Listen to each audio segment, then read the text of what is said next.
Соңғы кездері мұрным бітіп жүр. Басым ауырады, температурам көтеріледі, денемнің барлық жері ауырады. Кейде жөтел бар. Не істесем болады? Не істесем болады деп тіпті сұрамайды адамдар.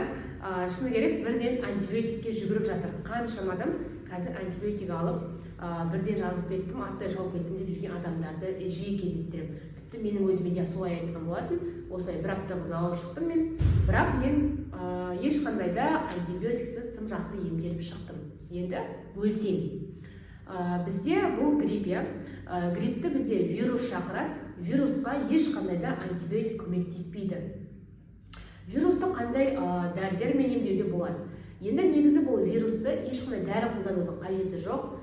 Простуда деп жатамыз, тек қана жылы су ішесіз. Күнде шайнекті қайнатып, ыстық суыңызды ішесіз, қасына лимон қосасыз, қасыңызға йодты қосасыз, сонымен сол суды ішеміз.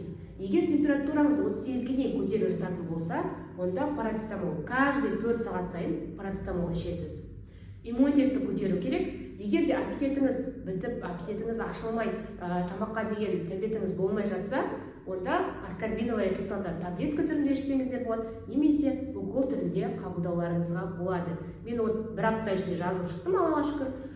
Күнде жылы су іштім лимонмен, қақырық түсті. Қақырық ол менде жасыл болған жоқ. Егер жасыл болса, скорее всего, сізде бактериальный инфекция кетіп жатыр деген сөз. Ал ашық сондай түсті болса, онда ол сізде вирус. Вирусты дәл осылай ыстық сорпа ішіңіз, ыстық заттарды іше беріңіз. Главное, сіз терілеп, организміңіздегі токсиндерді шығарып тастауыңыз керек и аттай шауып кетесіз. Аллаға шүкір, қазір ешқандай да ауырып жатқан жоқпын. Одан кейін қақырығыңыз түспей жатса, қақырыққа қарсы дәрілер бар. Оны мен YouTube каналымнан немесе Instagram каналымнан көре аласыздар. Сонымен қатар ең бастысы күнделікті жылы су ішу керек. Күнде сіз 1,5-1 литр су ішіп жүрсеңіз, бұл кезде уже 2,5-3 литр су ішу керек болады. Бала ауырсын, ересек адам ауырсын, дәл осы тактиканы қолданатын болсаңыз, прямо ауырғаннан бастап, онда сіз аттай жазылып кетесіз. Қателесіп, никогда антибиотик ішпеңіз.